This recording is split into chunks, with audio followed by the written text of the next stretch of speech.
Bueno, estamos en tierra derecha, pero también hay que recordar que el trabajo de la Convención Constitucional no ha terminado. Hay algunas comisiones que están trabajando en este momento para dar la redacción y la estructura final a la propuesta constitucional, que esa sí es la que tendremos que votar el próximo 4 de septiembre. Y por supuesto ha estado trabajando intensamente en ese plano y la queremos saludar a la integrante de la Comisión de Normas Transitorias y Constituyente o Convencional por el Distrito 7, Camila Zárate. Convencional Zárate, buenos días, gracias por poder conversar esta mañana. Hola, muy buenos días. Muchas gracias a ustedes por contactar. Sí, bueno, en primer lugar, su apreciación de cómo ha sido este proceso, que no ha terminado aún, pero está a punto de terminar. Bueno, ha sido un proceso muy rápido. Hemos tenido que llevar adelante mucho trabajo en poco tiempo.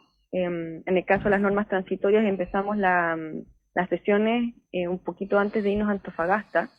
Y ahí fue cuando empezamos con las distintas audiencias y ya la semana siguiente teníamos que estar generando indicaciones. De hecho, el mismo fin de semana de ese viaje a Antofagasta. Y ya hemos tenido que conversar acerca de materias de todas las comisiones, entonces tampoco es una tarea sencilla, porque tienen que también ver sistemáticamente en todos los años, empezar a ver cuáles son los pasos, cuáles son las prioridades y de qué manera vamos estableciendo un calendario también respecto a las distintas materias. Sí, bueno, hemos visto dificultades en los últimos días para ponerse de acuerdo en algunas cosas. Una de ellas es respecto al tema de los quórums y respecto a la extensión del Senado, donde la posición que usted sostenía convencional no alcanzó los 2/3 de los votos. ¿Cómo ha ido transcurriendo la posibilidad de ponerse de acuerdo y cuáles son sus apreciaciones, diría yo, o sus prevenciones fundamentales respecto a este asunto? Mira, yo creo que otra cosa a analizar además de tener poco tiempo, estamos en situaciones un poquito más de polarización, debido a que hay un grupo, ¿cierto?, que es independiente, que no forma parte del poder constituido, que somos nosotros, que por tanto tenemos un poco más de desconfianza, por decirlo así, de la institucionalidad y de lo que pase, porque no integramos ni el Congreso actual ni el gobierno. Y a su vez hay integrantes dentro de la comisión que sí forman parte de alguna manera del poder constituido o están vinculados con Mm. él, y ya sea que tengan alguna afinidad o sean derechamente su partido parte de esto.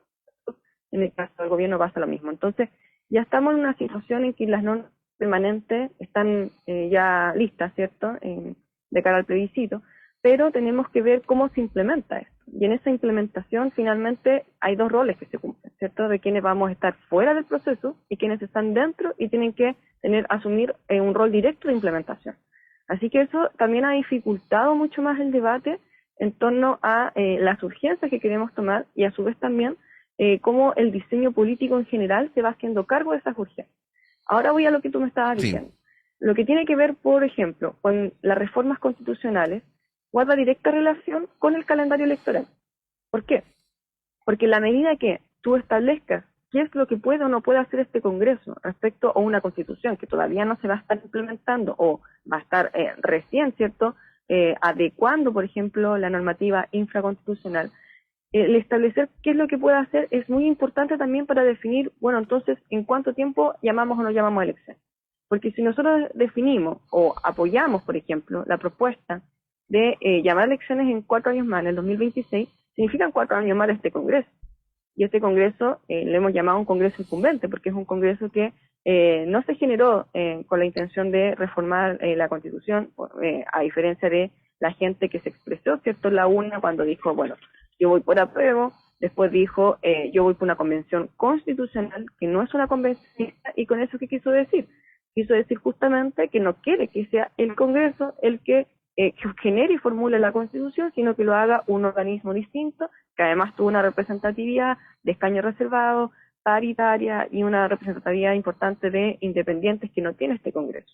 Entonces pasan dos cosas con este Congreso. Primero, la relación, el paradigma, ¿cierto?, con el cual se crea y conforma, que es el paradigma de la Constitución anterior, y por tanto no es parte de la nueva institucionalidad que se está formando, y a su vez también pasa que no hubo un debate ciudadano, ¿cierto?, para poder llegar a que esos diputadas y diputados, senadores y senadoras que fueron electos, finalmente se hagan cargo de un debate constituyente, que no es lo mismo que implementar normas para la cual muchas personas sí votaron por ello.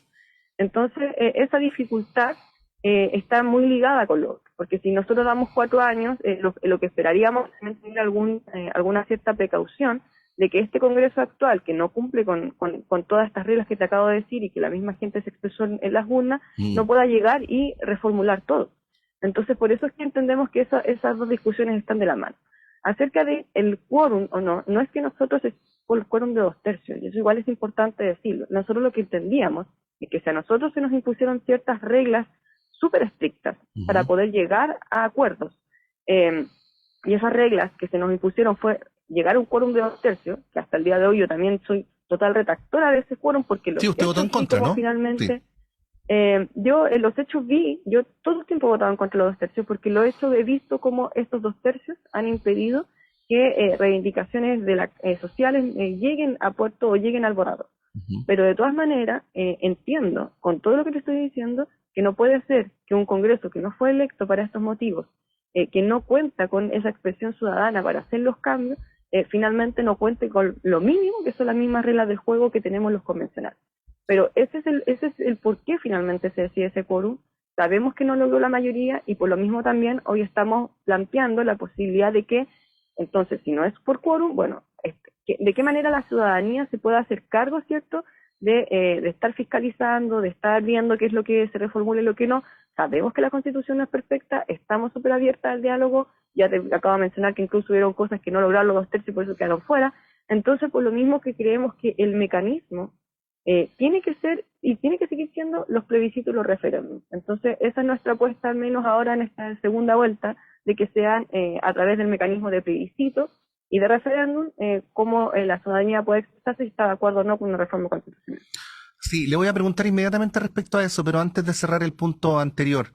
Respecto a los quórums de la convención, se decía que la mayoría simple no era suficientemente democrática y que para que hubiera consensos amplios tenían que ser 2/3, ¿no? Algunos sectores decían, quiero decir.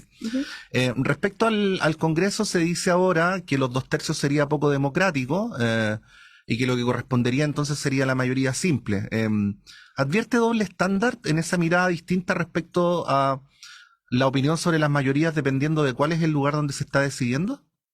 Sí, absolutamente, absolutamente. De hecho, las mismas personas que han defendido los 2/3 hasta el día de hoy se oponen a que los 2/3 estén transitoriamente incluso siendo parte de las reglas que tenga que seguir el Congreso actual para poder reformar la Constitución. Y eso obviamente que no da lugar. O sea, yo lo que incluso te diría, sería mucho más consecuente que seamos nosotros quienes digamos que estamos en contra del quórum de 2/3, pero estamos explicando los motivos, que son todos los que te acabo de decir, en el que nos acomode el quórum. Entonces, la verdad es que el discurso realmente es absolutamente contrario al discurso establecido de que el 2/3 sería más democrático, lograría amplios acuerdos, que es lo que han sostenido todo el tiempo, y ahora referido a un Congreso que sabemos que también está muy complicado en términos de que quiere terminar su periodo, sobre todo senadores que en vez de terminar en 8 años van a terminar en 4. Bueno, respecto a este Congreso, el discurso cambia. Y además incluso aluden a la Constitución de Guzmán, y quienes ni siquiera querían reformularla. Entonces, nos parece que es un doble estándar por parte de los sectores conservadores. Sí, estamos conversando a esta hora de la mañana con Camila Zárate. Usted señalaba convencional que estaban tratando de generar consensos en torno a la idea entonces de que los cambios importantes a la Constitución sean zanjados por referéndums o por plebiscitos. ¿Cómo va ese proceso? ¿Cuán viable es que se puedan alcanzar efectivamente los consensos para que una idea de este tipo sea finalmente ratificada por el Pleno? Mira, nosotros entendíamos que, o lo que nos dijeron, más allá de los sectores conservadores, ¿cierto?, que pueden tener un doble discurso, que quizás el mecanismo del quórum no es un mecanismo tan popular. Entonces, de esa manera, dijimos, ok, si lo que nosotros queremos es expresión ciudadana y queremos una expresión popular, entonces que el mecanismo sea referéndum y plebiscito. La verdad es que todavía no hemos hecho esa discusión para saber finalmente cuál va a ser la decisión. Ya vamos a tener una conversación, vamos a ver, como tú decías, qué tan viable es la alternativa, pero es la alternativa que hemos definido como, bueno, el bloque popular que le llamamos, que más bien son los grupos de los colectivos de movimiento social constituyente, pueblo constituyente, coordinadora popular y plurinacional y escaño reservado. O sea, nuestra postura, al menos desde todos estos colectivos en general, es pensar en que sean los plebiscitos y los referéndums el mecanismo, y así también la discusión de los quórum también se la podemos seguir dejando a armonización, que también está dando una discusión de este tipo. Sí. Convencional, se ha dicho del grupo que usted acaba de escribir que ha sido intransigente, que quiere escribir una constitución para ustedes y no para todos. ¿Cómo respondería a ese tipo de afirmaciones? Yo creo que todos respondemos a distintos sectores. Uh-huh. Y así como quienes nos pueden acusar de eso, pueden responder a sectores quizás que no quieren muchas transformaciones. Nosotros venimos en representación de un sector de la sociedad que se ha movilizado en las calles, que es parte de los movimientos sociales, que ha tenido que muchas veces tensionar a la institucionalidad para que se logren ciertos cambios. Incluso en el caso personal mío, que yo vengo del movimiento socioambiental, muchas veces hemos tenido que presionar a la institucionalidad para que se proteja el medio ambiente, la naturaleza, de distintas maneras. Entonces, nosotros ahora, estando acá, representamos a esa gente, representamos a esa institución, a esa asamblea, a esos cabildos, a esos espacios, y no es que vengamos a hacer la constitución para nosotros. Creo que cada quien aquí viene a representar distintos sectores de la sociedad. Nos parece que este sector que representamos nosotros es especialmente relevante, porque es justamente el sector que a través de un descontento social, a través de una necesidad de tener que hacer algo frente a una crisis institucional de representatividad, dijo que quería una nueva constitución. O sea, sin este sector, digamos que no estaría ni siquiera en este proceso. Así que por lo mismo es que nos parece correcto que nosotros la constitución, porque nosotros lo que estamos haciendo en representar un sector de sociedad, un proyecto de sociedad justa, que lo que queremos es que sea para todos, no solamente para nosotros. De hecho, lo que menos que queremos son privilegios para poco. Uh-huh. Sí, convencional, bueno, nos llegó el fin de semana una declaración del Movimiento por el Agua y los Territorios, el MAT, Uh-huh. al que usted pertenece. ¿Me deja leer un par de párrafos textual para pedirle su opinión? El titular de la declaración es: la Comisión de Normas Transitorias está metiendo la ecoconstitución al congelador. Bueno, y es una declaración que tiene varios párrafos, pero quiero leer solo dos. Dice que después de sortear enormes obstáculos impuestos por constituyentes del Frente Amplio, el colectivo socialista e independientes Nueva Constitución, la Comisión de Medio Ambiente logró consagrar artículos transformadores en torno a derechos de la naturaleza, bienes comunes, principios ambientales, bueno, en fin. Dice que, sin embargo, las cosas se han puesto aún más hostiles, y aquí es donde leo textual. Días después, la Comisión de Normas Transitorias rechazó todos los artículos enviados por la Comisión de Medio Ambiente y las indicaciones ambientales que presentaron los constituyentes de Pueblo Constituyente, Coordinadora Constituyente Plurinacional y Popular, Movimientos Sociales Constituyentes y Escaños Reservados. Estas fueron revividas y nuevamente rechazadas en el pleno del 2 de junio. Y dice además que el día 16 de mayo el gobierno de Boric envió un informe lapidario a la Comisión de Normas Transitorias recomendando que no se aplique ningún cambio ambiental establecido en la nueva Constitución mientras el Congreso no genere nuevas leyes que se pueden demorar más de 10 años en tramitarse por el lobby empresarial. A ver si nos explica esto que critica o denuncia, está como a medio camino entre una cosa y la otra, el MAT, y cuál es su apreciación al respecto, ya que estaba ahí mismo en la Comisión de Normas Transitorias. Y mira, también te puedo hablar como ex coordinadora de la Comisión de Medio Ambiente, y la verdad es que ha sido bien triste que se hayan rechazado todas las normas que habíamos elaborado desde esa comisión. No ha sido un proceso difícil. Hasta el momento, incluso en este primer informe que sacaba, ahora vamos con el segundo transitoria, no hay ninguna alusión a ninguna norma que venía de nuestra comisión.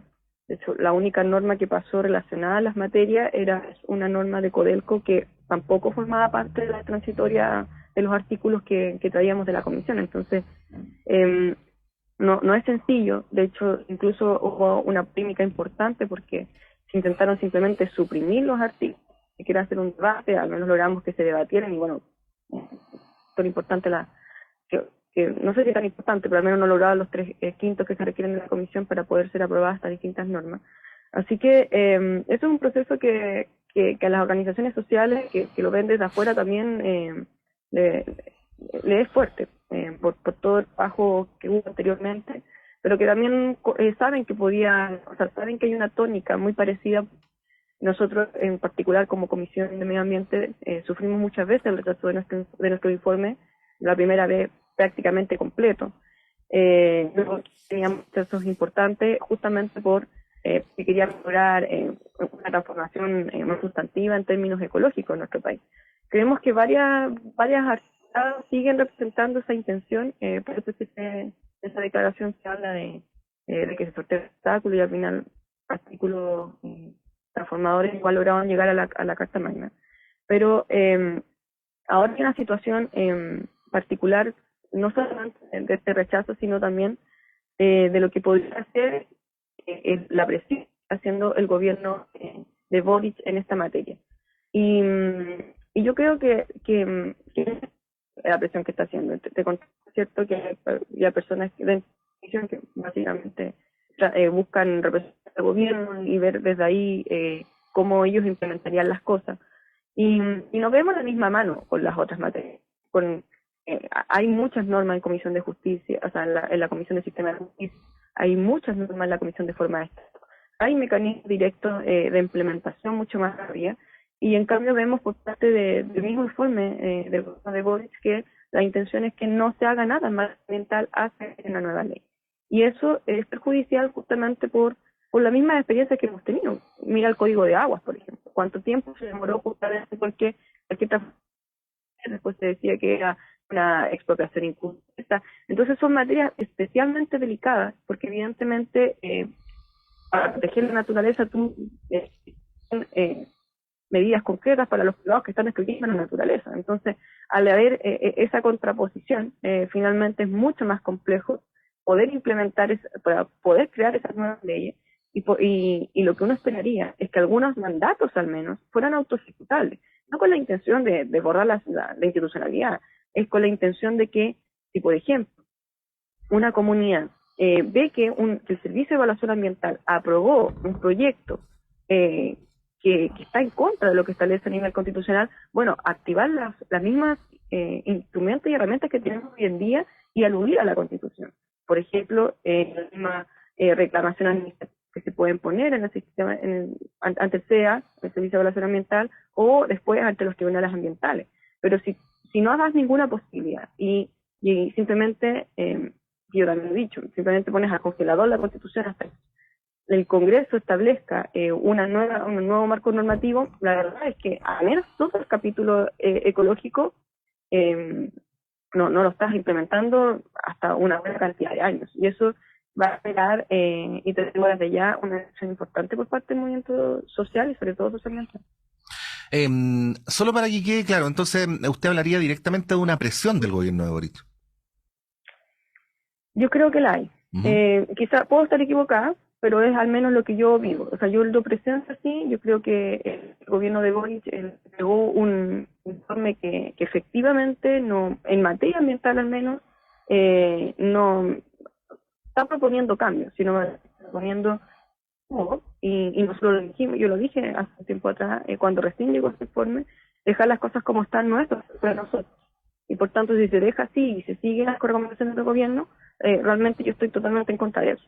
Y es lo que yo también lo he seguido planteando durante la comisión, y lamentablemente yo veo que no hay mucho interés tampoco en avanzar en esta materia, y lo único que puedo llegar a deducir es que, bueno, entonces están siguiendo las directrices que le está diciendo el gobierno de Boric a través de ese informe. No sé cómo interpretarlo de otra manera. Que también hay que ver lo que pasa justamente hoy día, también vemos las materias ambientales, pero también hay que ver lo que pasa el día de la votación. Entonces yo al menos hasta ese momento, por la situación en que nos encontramos hoy, en que yo te vuelvo a repetir, no tenemos ninguna norma de medio ambiente aprobada, y a su vez también hay una intención muy grande de aprobar un artículo 2, lo que te dice es que el artículo 2 transitorio es que nada se entiende derogado tácitamente, aunque sea incluso contrario a la Constitución, y toda la normativa vigente se mantiene vigente hasta que sea expresamente derogada, ya sea por una nueva ley o la fórmula intermedia, que yo diría que es la que un poquito más se le da a la gente, mediante una Corte Constitucional que lo declara así. Entonces, yo insisto, no veo normas ambientales, veo mucha intención de generar este artículo y de que obtenga los votos, que no obtuvo en la primera vuelta porque no lo aprobamos, y no por otra forma, que es que en el fondo siguiendo las directrices que ya el gobierno de Boric estableció. Bueno, este es un tema muy, muy importante, lo que señala la convencional Camila Zárate, que probablemente es uno de los temas más controversiales que están todavía en el aire respecto a la redacción final de la nueva Constitución. Vamos a ver qué es lo que ocurre con ello, le vamos a poner especiales lupa, y por de pronto queremos agradecer a Camila Zárate por esta conversación de día lunes. Constituyente, convencional, representante de la región de Valparaíso. Convencional Camila Zárate, muchas gracias, que tenga un buen día y que tenga una buena semana. Muchas gracias. Y bueno, sí, estén muy atentos a lo que pasa en la comisión. Todavía no ha terminado el proceso. Nos queda nos queda todo junio, así que les invitamos a seguir obviamente las transmisiones y estar súper atentos y atentos a las votaciones. Muchas gracias. Gracias. Bueno, ahí estaba Camila Zárate. Son las 8:31. Sí, vamos a hacer un alto breve en esta mañana, que hay distintas opiniones respecto a si está más o menos fría que la semana anterior. Está fría igual, por lo menos en esta parte del planeta, así es que vamos a una pausa y a la vuelta vamos a seguir con las conversaciones analizando este momento tan apasionantemente intenso que está viviendo en términos políticos y sociales nuestro país. Vamos y volvemos.